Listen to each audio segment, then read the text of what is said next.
Hey everybody, welcome to Phantom History House Calls. Hey Steve, how are you? I'm good. I'm excited. We have a special guest here with us tonight. All right, well everybody, welcome to Phantom History House Calls.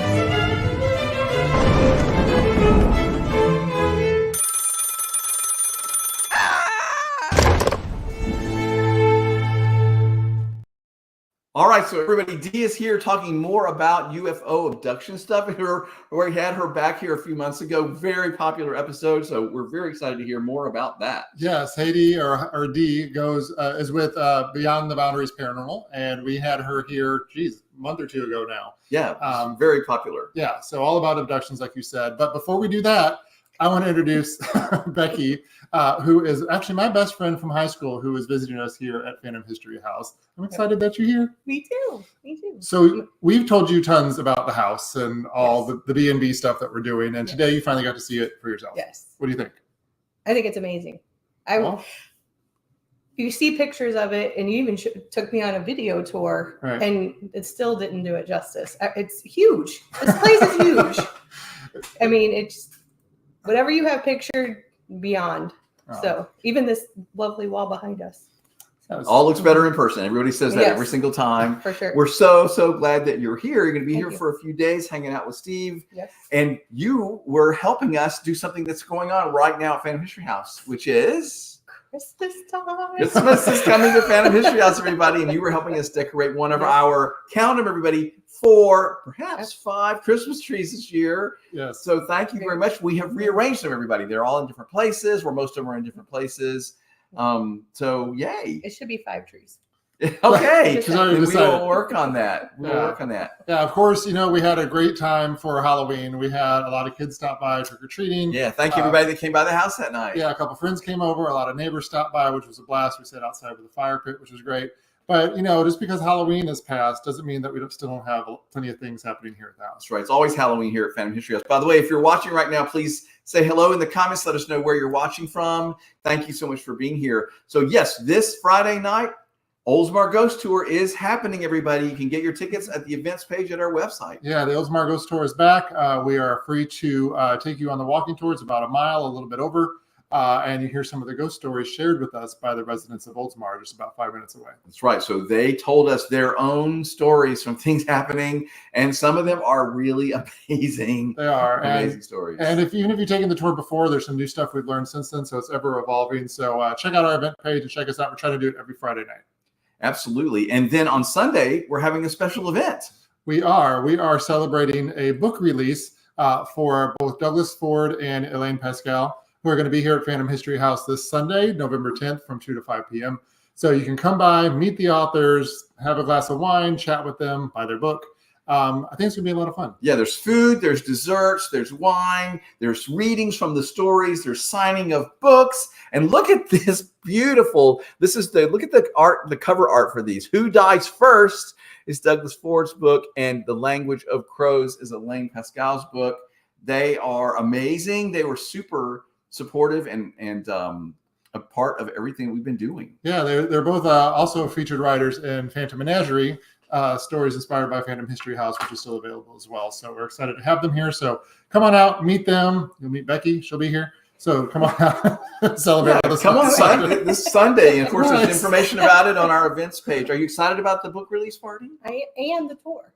And the tour. So I'm a guest on the tour as well. That's right. So if you need to come meet me, I will be there. All the motivation you can spend a lot of time with Becky this weekend, everybody, on the Ghost Tour Friday night, and also at the author of book release on Sunday. It's going to be a great weekend. Yeah, and hello to Kristen and Chris. Thank you guys for saying hello. Remember, if you are watching us, drop a note in the comments. Let us know where you're watching from. And remember, if you have questions for our guest, D, about UFO abductions, drop those in there as well. We will be sure to get to as many of those as we can. So let's get to the abductions, right? Absolutely. Let's bring them in. All right, here we go, everybody. Hi, D. How are you? Hi, guys. So good to see you again. Everyone. Thank you for joining us. We know that last time we chatted with you it was more like a general alien encounters conversation, and it was so incredibly interesting. We both learned a lot, and so many people had more questions. So there was a lot of great sections tonight. Everybody watching, we're expecting you to ask your questions as we're talking tonight. So Dee, why don't you just introduce yourself and tell us a little bit about Beyond the Boundaries Paranormal? Yeah, I'm Dee. I'm one of the founders of Beyond the Boundaries Paranormal. We're based in Florida, of course, but we will go and travel to most places. Uh, Hi, Mike. And yeah, we deal with anything from, your average ghost experience or up to cryptids and extraterrestrial. So, And I love that. Cryptids. Did I hear cryptids? Yes, we talked about, well, yeah, cryptozoology, which Should I say something about? No, wait. What was it that I got excited about? The you Nordic were aliens. the Nordic aliens. Yeah. is- Okay. was your Never thing. mind. I didn't mean to go So there you- already. I apologize. I'm jumping ahead. Our ooh, the aliens Nordic already. already. Hey, Jenny, and Mike, thanks for tuning in.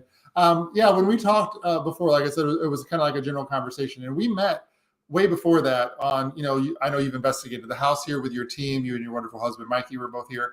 And then we kind of talked a little bit about aliens and those investigations. And before we get into the specific abduction cases you wanted to talk about, we've kind of talked about this before, but what is this scenario? When do people call you in, and what do you do as an investigator in a UFO/alien situation? So, well, a lot of people will usually send us videos and stuff to review. Like if, they see the lights in the skies, we'll get those videos and capture them first. We don't like the whole abduction contacting is a very rare thing. And honestly, they don't contact us right away because that's what they think is happening. They contact us because they think something paranormal like ghost is happening. So they find us and tell us, hey, we think, there's a spirit in our house. And then we kind of investigate, do our thing, and we try to determine what's really going on, get more of the backstory of our clients and everything, and go on from there. And then, sometimes it ends up being, your average ghost, and sometimes it ends up being like, it's not a ghost, it's something more than what you originally thought. That has to be like a wow moment for your team when you realize, oh wow, this is not what we thought. Yeah, well, it's funny. It's a hit or miss with because not all of our members love the extraterrestrial side of investigating. So some of them be like, well, we're gonna like kind of hang back on this one. And I'm like, that's no problem. And hi to Kelly and Jenny who are watching. Love that you guys are here. Yes. Yes, Mike and Jenny are actually two of our clients that happen to contact us just like that, where they thought something paranormal was going on. And when we did a deep dive, it ended up becoming an extraterrestrial case. Wow. That ended up affecting most of the, well, me, Mikey, and another team member. Wow. And I know that you said most of your investigations are here in Florida, but you said you go to other places as well, right? Yep. I've gone to Waverly Hills in Kentucky. Before Florida, I was all the way up in Jersey, New York, Pennsylvania. We'll investigate there. So yeah. Well, I want to get into the abduction side of stuff. Why are you laughing at Because me? I messed up the edit. Go ahead. So we talked last time about people seeing things in the sky and these photographs, and but we also talked a little bit about the abductions themselves. How common is like an abduction in your experience? I mean, obviously it doesn't happen to everybody every day. A lot of us have It never. doesn't. And Yeah. the thing that's tricky about abductions is a lot of the time they don't remember that that's what happened to them. So it's almost like kind of unlocking a memory that a lot of times your brain doesn't want to remember that. For the few that they do know what's going on and happened, it's not always the most pleasant. So when it comes to like kind of piecing together what's going on and what's going on in abduction, a lot of the time the abduction itself, when it happens, they don't remember it. Up until maybe later something will trigger a memory of like, hey, wait, this happened to me. So I don't understand that, because then if you're investigating, how do you find out that that's what it was if they don't remember it? Okay, so some things are key. So we investigated one case. This was actually our one of our first cases where we're like, we don't think this is your typical ghost, and that was the woman in our case kept experiencing the lapse in time. where hours would go by and she would only think like a minute went by, and then she felt like electricity would be running through her body when she kind of came back to.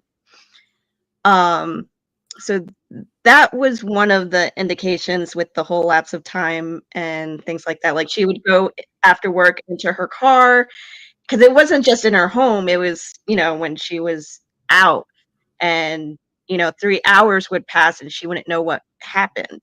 Mhm. And mind you, this Wow. person's also, because another thing, we we don't just jump into conclusions. We ask, have you seen a doctor? Have you gotten medical advice first? Have you seen what's going on?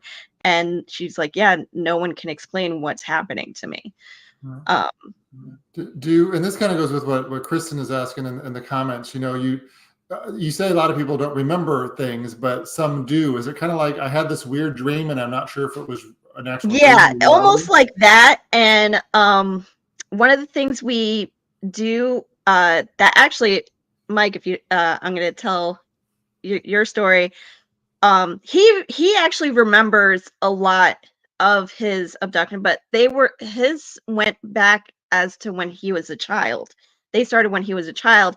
He actually thought they stopped because he stopped. He was like, "Yeah, I haven't had anything happen to me, in forever." But then when we looked into it more, we're like, "No, things are still happening. You're just not remembering." And one of the things we do, so I don't know if you watch the ghost shows, a lot of them will use the Estes or the Gansfeld method. Right. Our Gansfeld method unlocked a memory for Mike because he wasn't under it. We had one of our members go under, and it was the first time using Gansfeld that what was getting picked up, what they were feeling and seeing was an abduction. And it started to trigger memories of what he was experiencing while we're viewing. Mind you, the person who's doing it is in isolation, so we're viewing them on camera, and everything that she's saying during the Gansfeld method was triggering like memories. He's like, oh my god, this has happened, and this, and then she ended up picking up what she thought was babble, and she ended up saying what she kept hearing in the headphones. I wish I could remember what it was, but it ended up, as soon as he heard the phrase, it was instant. He just started crying, and like memories just kind of like rushed in, it seemed, and he was remembering everything that happened during his abduction through our Gansfeld method. Okay, so for newbies, Yeah. what is the Gansfeld So method? the Gansfeld, it's an experiment that was mainly used for remote viewing, like back in the 20s and the 50s. So in the 50s mainly, they would use for remote viewing. They had one person in a room with a red light, and at the time they would tape like ping pong balls to your eyes because your eyes needed to be open, but you needed that like white kind of filter. And they would play white noise. A person in another room would be in front of a computer screen or something and look at shapes and pick out whatever shapes and see if the person in the red room would pick out what that other person is viewing. So we decided so my team originally, we were kind of playing around with the remote viewing aspect of it until one day we were like, hey, let's try this on an actual like haunted location and see what we pick up. And we found out we picked up a lot on the house that, they shouldn't have known, because my team would go in blind and I would be the only one who knew, what occurred in each location we went into. And then up to like they were picking up the personality of who was in the house and almost like acting like them, like their whole demeanor changed. So what it does is like the white noise and the red light and the white filter doesn't put you in a lot of people say this like a what is it, no sensory deprivation. It's not sensory deprivation, it's actually creating a continuous environment that you need that puts you into a trance state, Wow. almost like meditation. Like heightened? Yeah, and not everybody can do it. Like Or sometimes people, as soon as they put on the goggles, they can go right into it. Sometimes it takes like an hour for some people to get into that deep trance state, to then go and, pick up information. This was our first time ever doing it on a case like this, and what we found was astounding, because not only was the person picking up pretty much an abduction experience, they were feeling it. They felt the pain of needles. They felt the emotions, the fear. They even said, like, I had to rip off the goggles because what it was coming into view and I wasn't ready to see it. And it actually left a physical imprint, because one of the things that person felt during that time was they felt like needles were all over their back. So we told the client, Mike, and I told them, hey, can you take a black light and look at his back? In the black light, his back shone like it was glowing like needle marks all over his upper back. After our team member was done with the Gansfeld, I was like, hey, can I do the same thing on your back? She's like, yeah. So I took a black light to her back, and she had the same needle marks all over her back when her session was done. Holy cow. So the idea that it can become physical in just that method part is kind of that was, again, we were so new to it at the time, it surprised us. So I have a question for you then. So you said that when you were in the session with Mike and these memories came flooding back, that it's understandable to me he would immediately start crying. Was that out of fear or terror or just relief, or do you know where those tears came from? That you might have to ask Mike. I think it was just with that memory, I feel like it was fear, because he remembered those words coming out when he was trying to escape and get off the table, and he kept getting pushed down, and the thing that was pushing him down was saying that phrase over and over. Okay, well, Mike, if you're watching, which I think you are, you can let us know if you don't mind sharing this. Of course, if this is too personal, of course, you don't have to do that. No, there's no pressure here. But if you'd like to share a little bit about that.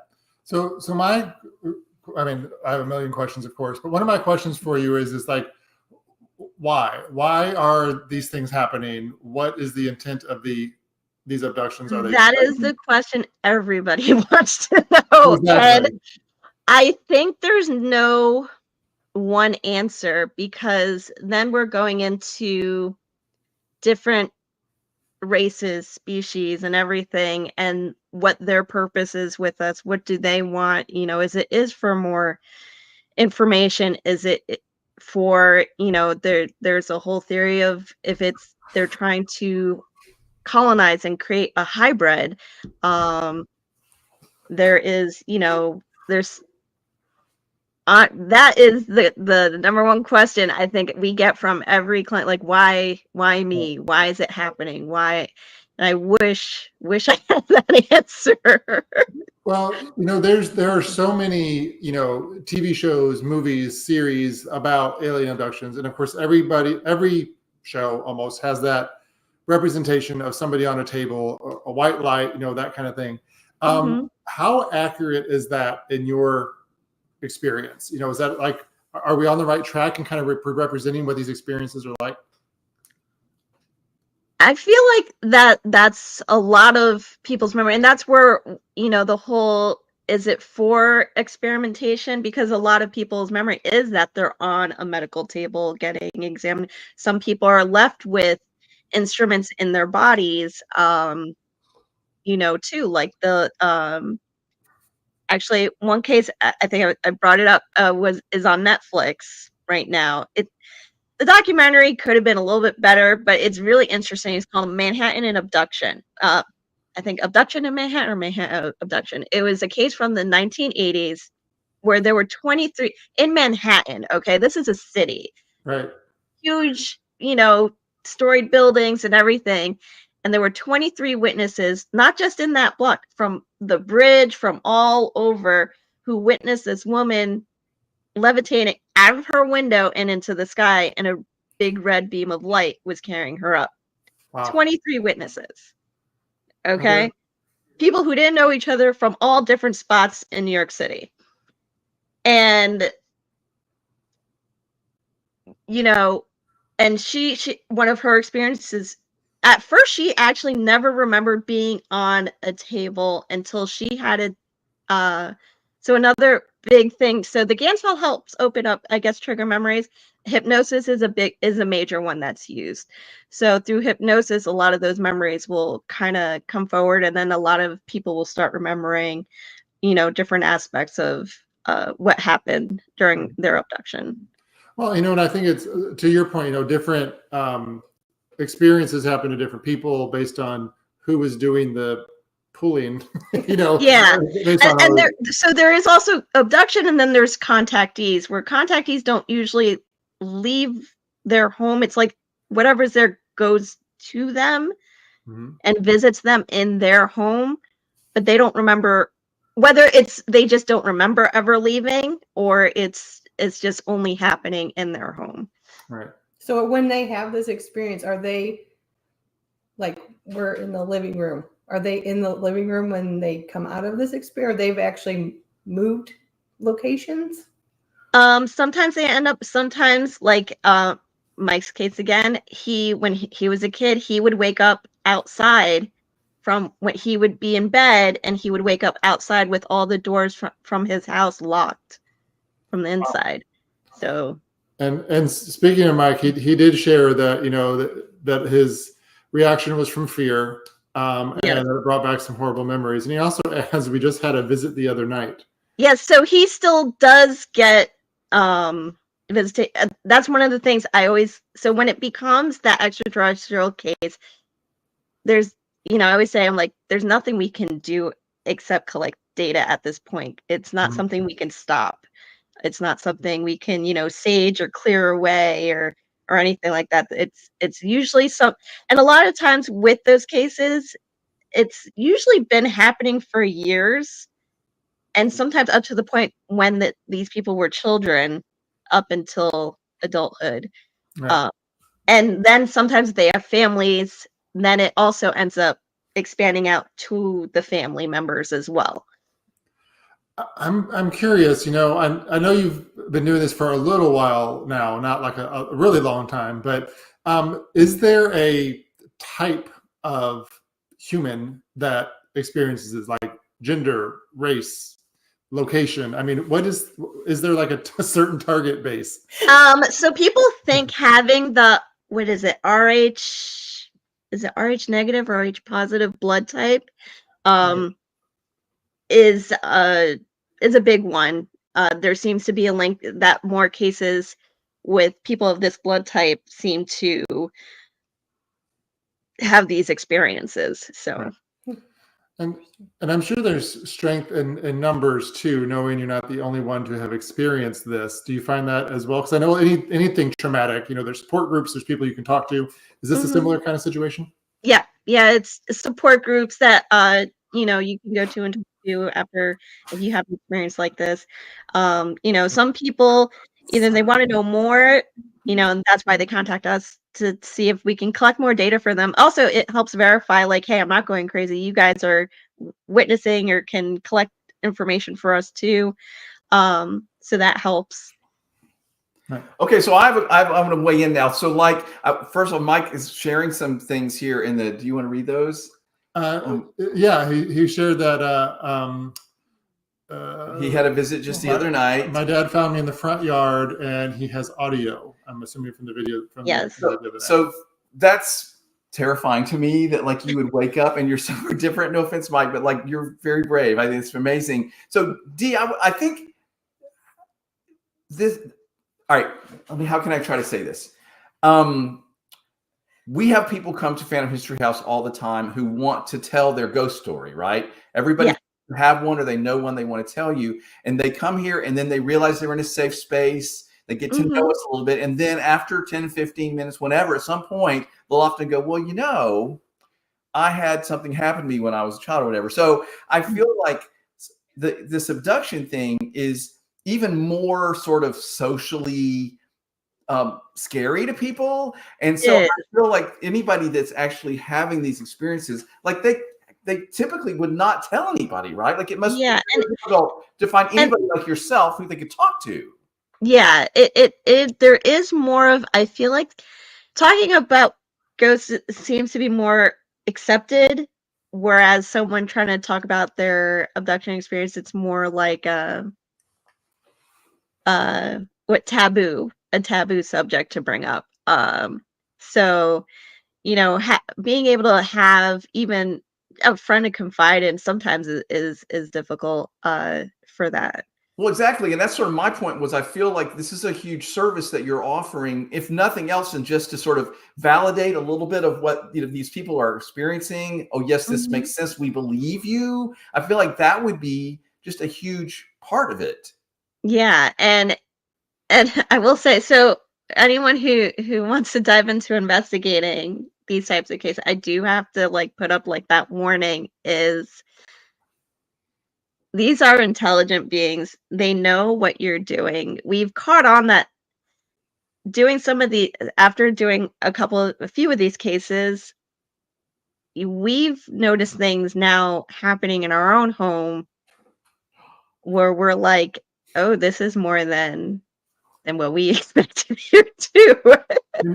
And I love that you say that, not because it's terrifying for you. That's not what I mean, but because I've heard that as well in like different areas of the paranormal. You say you're open to ghosts and you want to learn more about them, and then the spiritual world wants to start showing itself to you. I find it really fascinating that there's this similarity with this as well. And I know last time we talked that some people see like the two as kind of like a relationship. Yes, and some people. One of the things, and about this recent documentary that came out on Netflix, when she was describing, her as a child, what was happening, she's like, "Yeah, my grandmother used to see spirits. I thought I used to see spirits too, me and my sister." And then she said, and my parents didn't believe me up until they saw it, and they had this house blessed and stuff. And she's like, the blessing never worked. And she's like, because I finally realized they were never spirits. They were the extraterrestrial coming for me ever since I was a kid. Wow. Okay, so can So I? it's also that where that blend comes in is sometimes people think they're experiencing, ghost, spirit activity when really it could be a lot more than that, and it could be extraterrestrial instead because there are a lot of similarities. Right. Okay, so I feel like I'm asking a lot of really naive, basic questions tonight. No, there is no naive, If you wrong say question so. to ask. So if someone like Mike is ending up outside with the doors locked, like, do we have an idea of how he's getting out there? Like, are they pulling him through the roof, out a window? Like, do we have any? Is there any theories out there as to how someone gets out of the house like that if there's not a door open or something?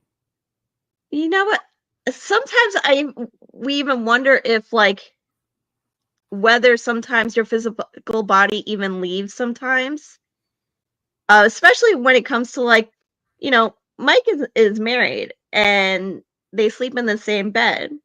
And I've asked Eddie, I'm like, do you ever feel like, actually at first they weren't even sleeping in the same room because she was terrified of the bedroom. But there was one incident where she's like, I had sleep paralysis.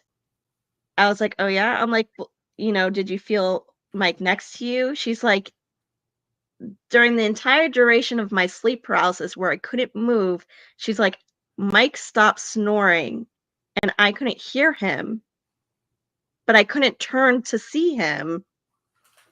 Hmm. And then when she came out of sleep paralysis, he was snoring again.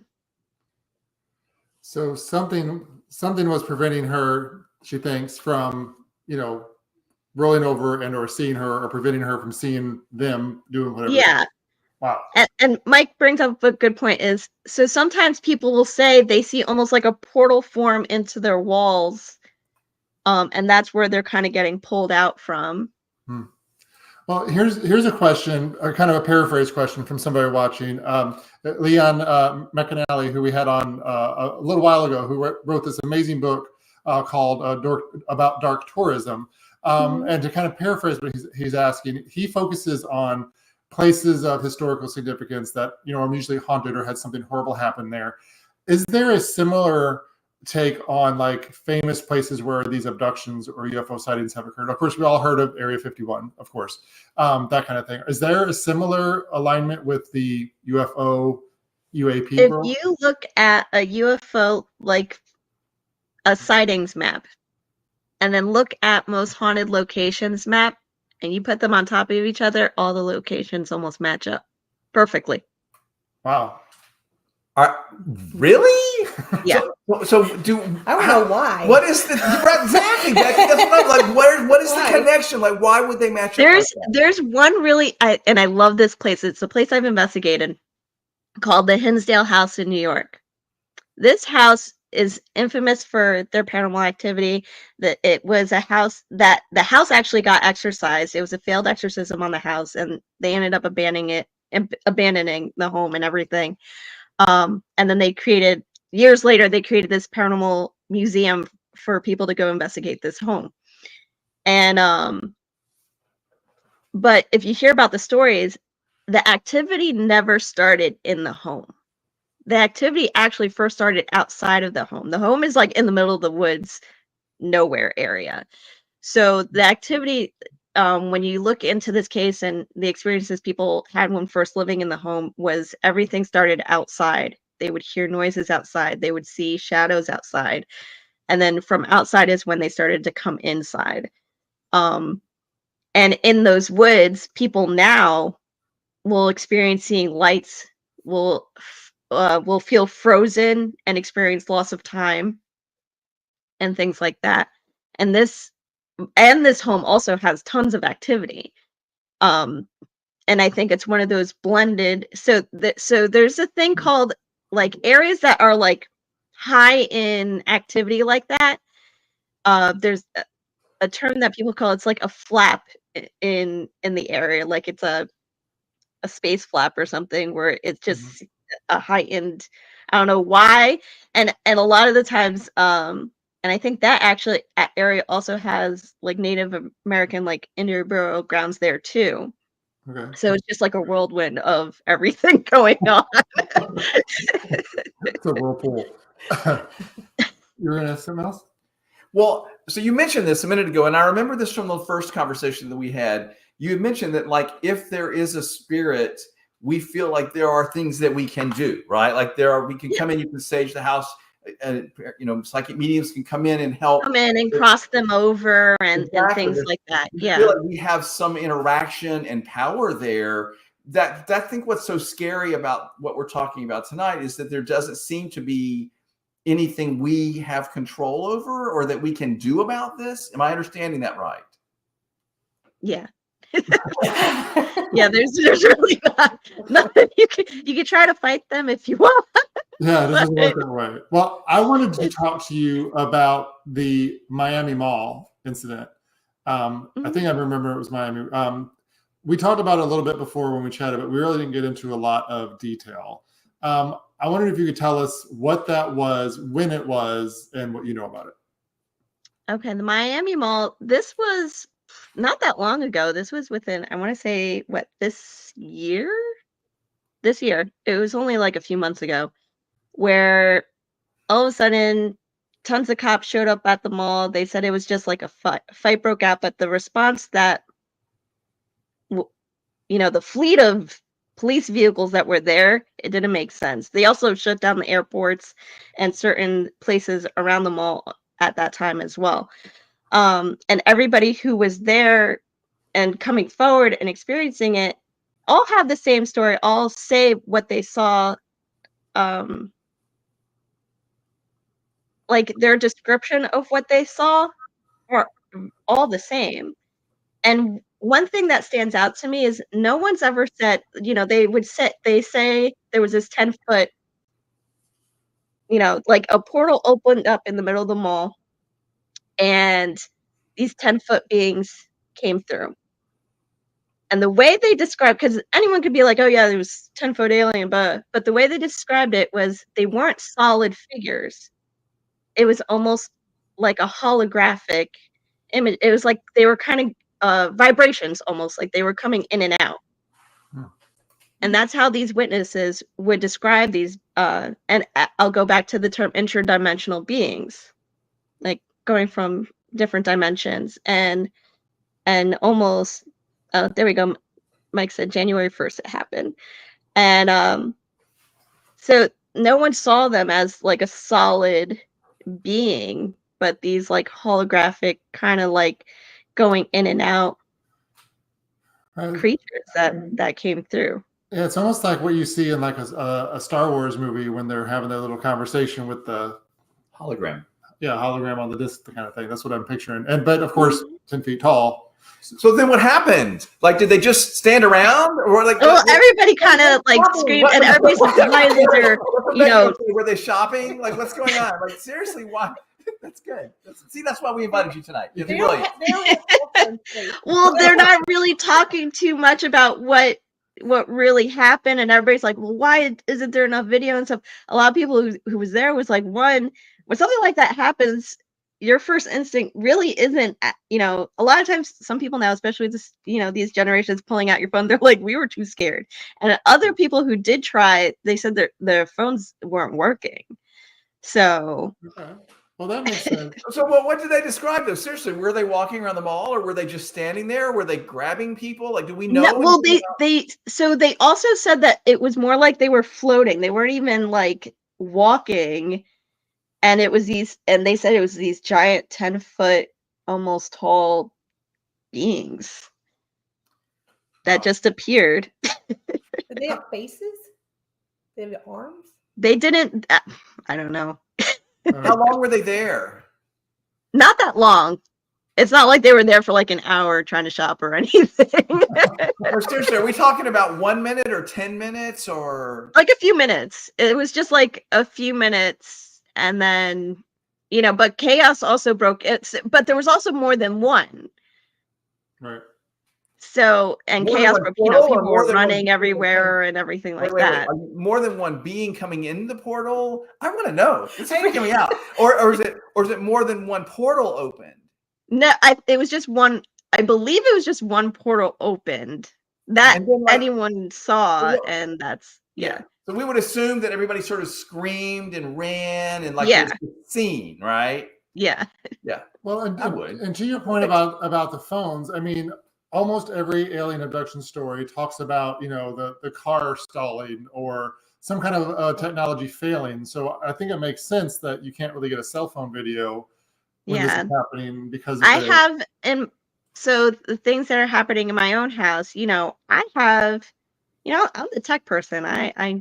I'm pretty good with my cameras and all that stuff, and never usually have, here and there I'll have like some issues on, when I'm investigating. But one time we decided there were 2 weeks specifically in this house where things just were not normal. And it was after dealing with another case that ended up going towards more, it was a combination of, we think there was spirit activity, but also there was an extraterrestrial thing to it too. This house had like just a plethora of different things going on. And after that case, our house didn't feel right.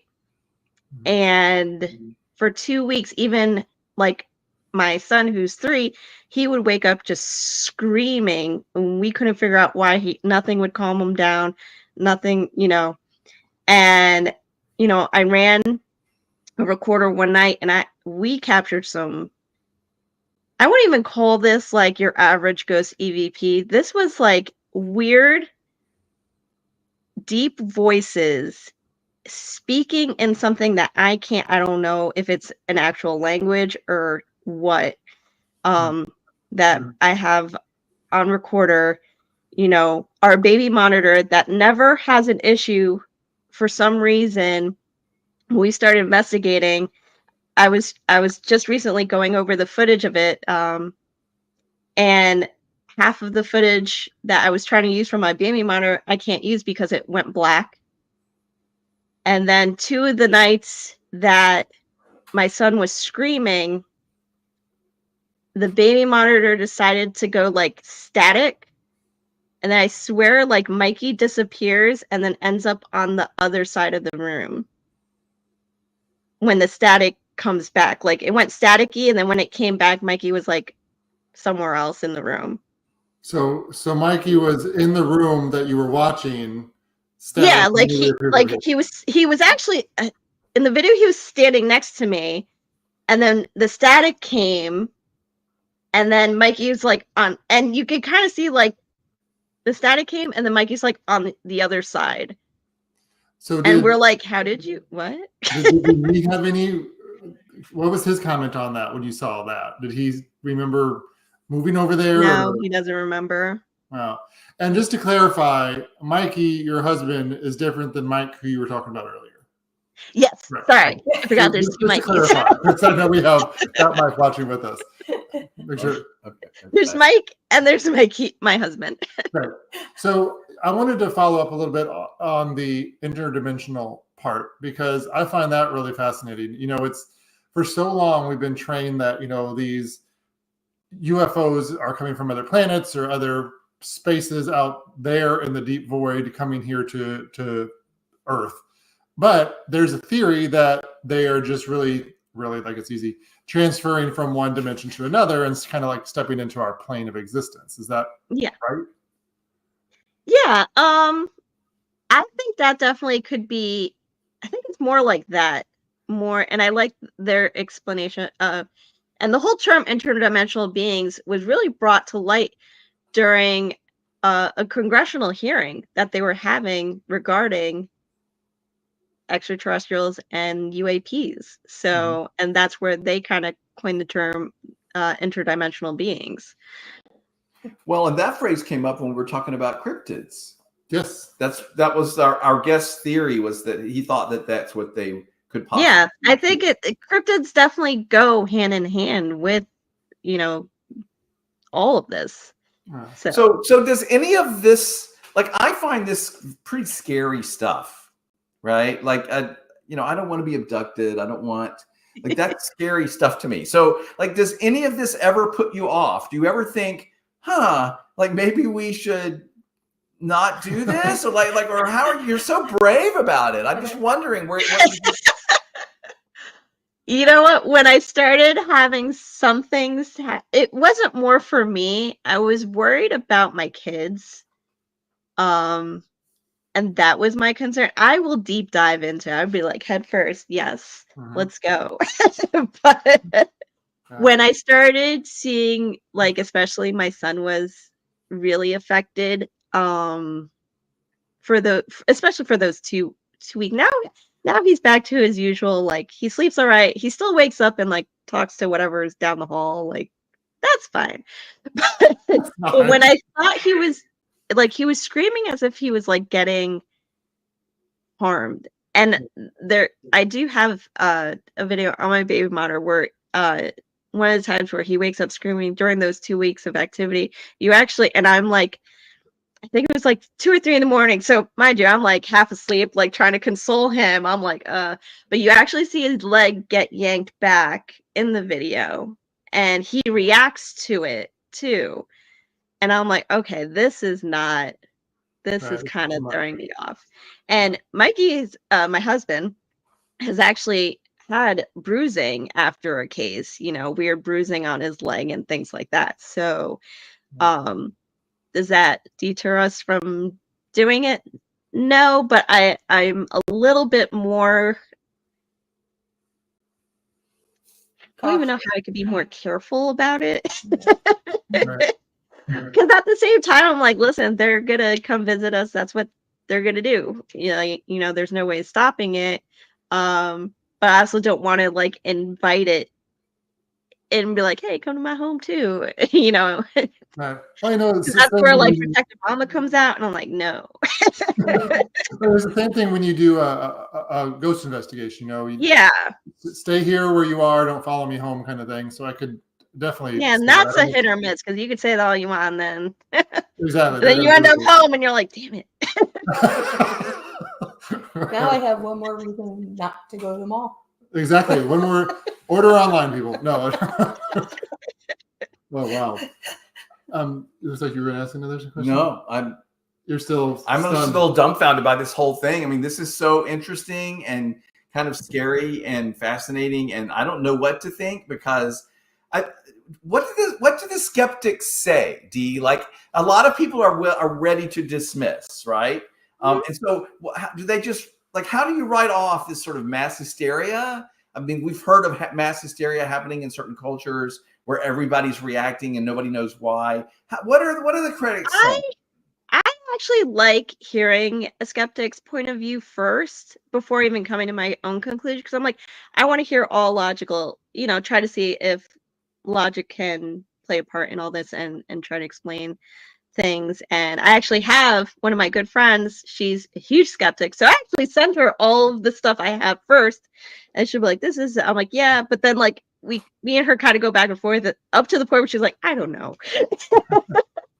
Well, and that's the bottom line, is we just don't know, which is why we're so grateful for people like you and your team to do these investigations, whether it's ufology or ghosts. And to kind of close things up, Victor, who is watching, who loves investigating the paranormal, is a good friend of ours here at Phantom History House, says we all have questions whether or not to do this type of work when we first start, and then we just kind of accept the consequences that come along with it. So exactly. I think that's a pretty common thought among investigators. Yeah. So you definitely can't go in not expecting something to happen to you personally. Exactly. Yeah, you're dipping your toe in the waters, I guess. So let's, in closing, can you remind everybody how they can find out more about you and Beyond the Boundaries Paranormal, and even reach out to you or find out about what your stuff is? Yeah, you can find us we have Facebook, Instagram, TikTok, all the things. Beyond the Boundaries Paranormal. You could just send us a message on any of our social media accounts and we'll get back to you. If you have questions or if you have a story, if you want us to look into anything, just shoot us a message. You guys are really impressive, and thank you for sharing these stories, in this really interesting way. By the way, everybody, in case you missed the beginning, we have a ghost tour happening this Friday night, and then we have a big book release party. Doug Ford and Elaine Pascal have their books coming out. They're two great horror authors, and they're going to be here at Phantom History House this Sunday afternoon. Wine, desserts, food, readings from the stories, get your book signed, meet the authors, ask them questions. It's a really great event. So check all of that out on our events page at our website. And meet Becky. She will be at the tour. And Becky's going to be here at the ghost tour and at the book event. Yeah. And thank you for asking your questions and taking part in this as well. You're welcome. So in closing, what do you think? You're our guest tonight. We sort of put you on the spot by asking you to sit in. Do you want to share any thoughts as we're closing? Yeah. I just want to know why. Everybody wants to know why. Everybody wants to know why. And then I'm like, because the way and this is totally naive, but I'm like, I felt like ghosts are over here, UFOs are over here. You can't see my hand, but over here. And I'm like, why would they be in the same place? In my brain, they shouldn't be. Like, the ghosts hang out someplace other than the aliens. Yeah. Well, this is also the thing. Sometimes when we're seeing black figures and shadows and things, that's where that mix-up sometimes comes too, because a lot of abductees and contactee cases, is what they see, are the dark shadows. They don't just see like an alien. And a lot of memories get masked, so you don't actually remember the abduction. They could put in whatever memory you want and they can make it seem like, oh yeah, you just saw a ghost and things like that too. And if I understand the idea, as you mentioned, the Dimensional. Interdimensional, it's interesting that these different entities are moving through these dimensions. That would be a way that they would line up. If they're all sort of moving through dimensions, then it could, what is it that's moving that we get to see, that we don't see, that, this sounds like a heck of a party going on, really. That goes into, science is we're always discovering new things. And I always say, especially when it comes to skeptics, there's no for sure answer because things are always changing and evolving, especially when it comes to science and stuff. And now what's great is there are now courses in astrobiology and looking into extraterrestrial life, and things like that. So many space sciences are starting to come out, and the more we're going to learn, the more that they do this, the more they teach, and we learn, and we discover new things, the more we're going to know. All right, and that's how it works. And our final question from somebody watching, Carla has tuned in. She said she's asked, so they can all travel dimensions as energy. Is that kind of what the theory is? I feel like that. Yeah, I feel like that's kind of the theory that they're going with. Okay. Wow. Well, you have been awesome to give us so much of your time and tell us these very interesting stories, and to do this really fascinating work that I don't think I could do.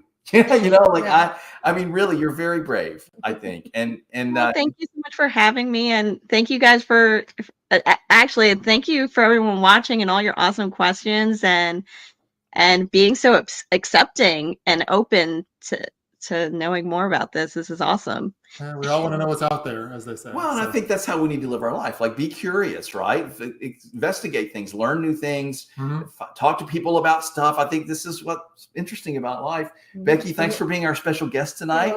Nice meeting you. Thank you for watching. Thanks everybody for watching. We'll be back next week. See you next time. Bye, everybody.